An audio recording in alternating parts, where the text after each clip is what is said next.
चलो, चोरी का कुछ तो लाभ हुआ। पुत्री मालती घर की स्वामिनी तो बन गई।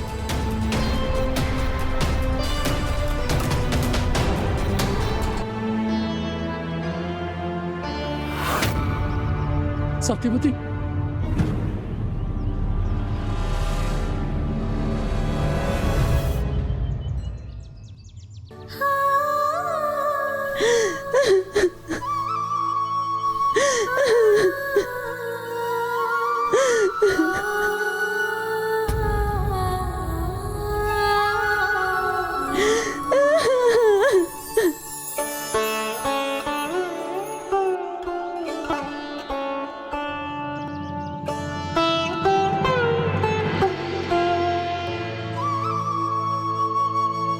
लीजिए ताऊ जी।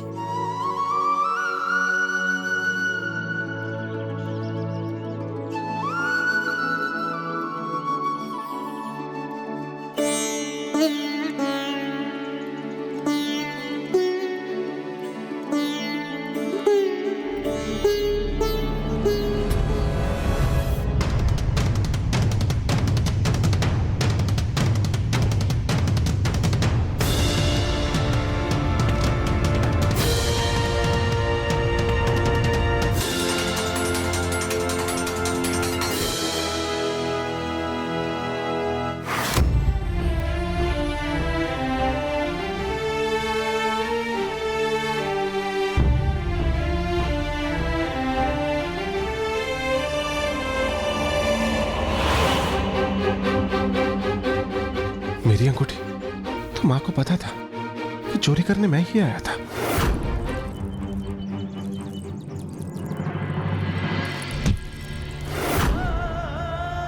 किंतु उन्होंने कुछ कहा क्यों नहीं?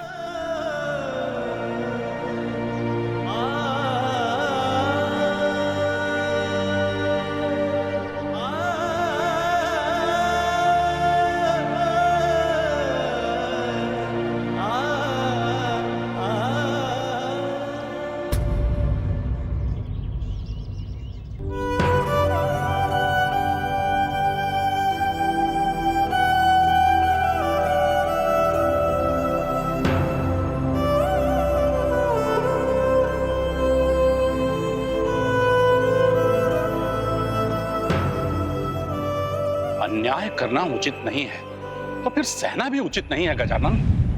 पुंडलिक के माता पिता ने इतना अपमान क्यों सहा? जो सत्य था उसे उजागर क्यों नहीं किया? पुंडलिक का अपराध क्यों छिपाया और सारा दोष अपने ऊपर क्यों ले लिया? संतान के लिए माता पिता सदा त्याग करने को तत्पर रहते हैं पुष्पदंत जी।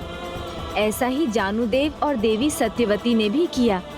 वो नहीं चाहते थे कि पुंडलिक से उसकी पत्नी का विश्वास उठ जाए, पति पत्नी में फूट पड़ जाए और उनके पुत्र की गृहस्थी उजड़ जाए। किंतु प्रभु, अपराधी को कोई रोके नहीं, उसे उचित दंड ना मिले तो उसे बढ़ावा ही मिलता है। जो भगवान में विश्वास रखते हैं वो सबके भीतर भगवान को एवं भीतर छिपी अच्छाई को ही देखते हैं। और फिर पुंडलिक के माता पिता ने तो उसे भक्ति में डूबा हुआ भी देखा था। उसी का स्मरण कर वो भी उसे सुधरने का अवसर दे रहे थे।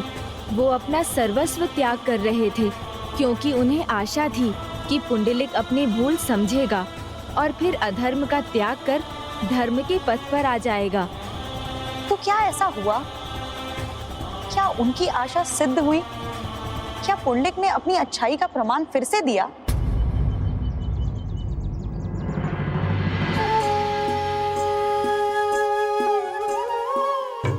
मां सत्य कह देती तो उन्हें नहीं, मुझे जाना होता।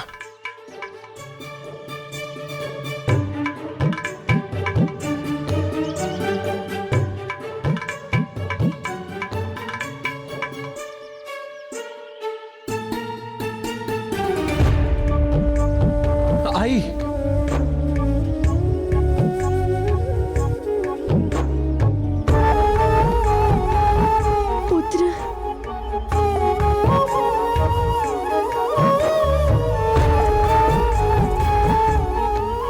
उसे अपनी भूल का आभास होगा। मेरा पुत्र और अधर्म नहीं करेगा और पाप से स्वयं को बचा लेगा, हमें रोक लेगा।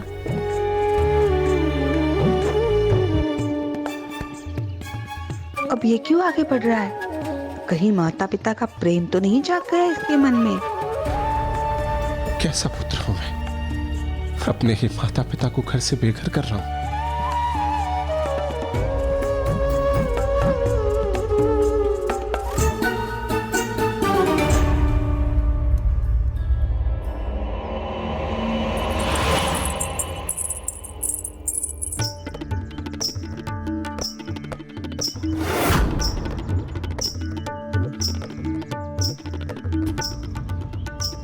चंद्रकला,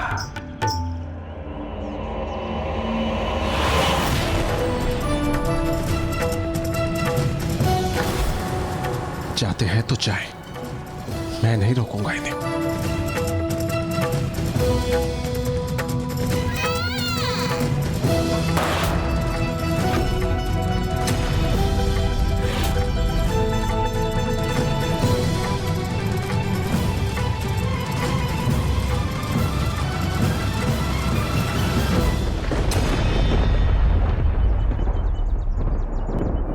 अधर्म के अंधकार का विष जिसको डसता वो प्रकाश से स्वयं ही अपना मुख मोड़ लेता है। और पुंडलिक ने भी वही किया आज। उसने अपने माता पिता को नहीं अपितु अपने घर के अच्छाई और पवित्रता के प्रत्येक अंश को विदा कर दिया है। किंतु प्रभु, ये कैसा न्याय है? वचन तो पुंडलिक ने लिया था, तो पाव तो उसे ही खोना था, दरिद्र भी उसे ही होना चाहिए था। किंतु यहाँ तो उसके विपरीत जानुदेव और देवी सत्यवती को सब कुछ खोकर वन जाने पर विवश होना पड़ रहा था। ये कैसा त्याग है ताऊ जी? पहले आपने अपना घर छोड़ा, अब आप अपना गांव भी छोड़ रहे हैं। आपने अपना सब कुछ खो दिया। नहीं पुत्र, संसार के बंधनों के आगे भगवान का आसरा है, उनकी भक्ति है और वही सर्वोच्च है। हमारी भक्ति हमारे साथ है, हमारे भगवान हमारे साथ हैं, तो सब कुछ हमारे पास है।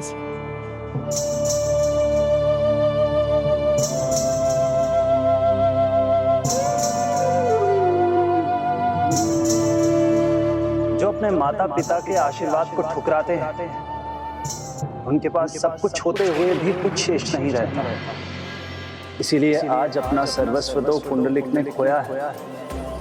गंगा स्नान का पुण्य है, माता पिता का आशीष, माता की ममता की पवित्र सरिता घर पर ही बहती है। जो इस सत्य को पहचान लेते हैं, उन्हें जीवन में प्रत्येक सुख की प्राप्ति होती है और अंत में मोक्ष के भी द्वार खुल जाते हैं। और जो ये सत्य नहीं जान पाते, अपने माता पिता के आशीर्वाद को ठोकर मारते हैं, वो सब कुछ होते हुए भी दरिद्र हो जाते हैं। वो सब कुछ होते हुए भी दरिद्र हो जाते हैं। अब मेरे मार्ग की सभी बाधाएं दूर हो चुकी हैं। ना आई, ना पिताजी, ना वो दिवाकर जो सदैव मुझ पे दृष्टि बनाए रखता था।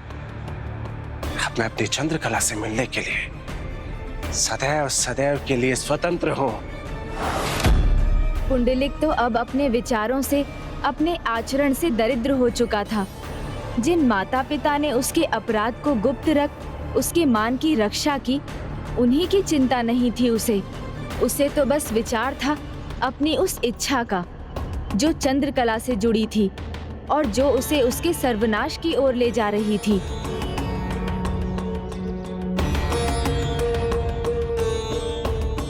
अब यहाँ के सारे धन पर मेरा अधिकार है और जो मेरा है वो मेरी चंद्रकला का है। मैं उसे यहाँ का संपूर्ण धन उसके जन्म दिवस पर उपहार के रूप में दे सकता हूँ। बस इन दोनों से पार पाना है मुझे। उसके बाद मेरे और मेरी चंद्रकला के बीच कोई नहीं आएगा।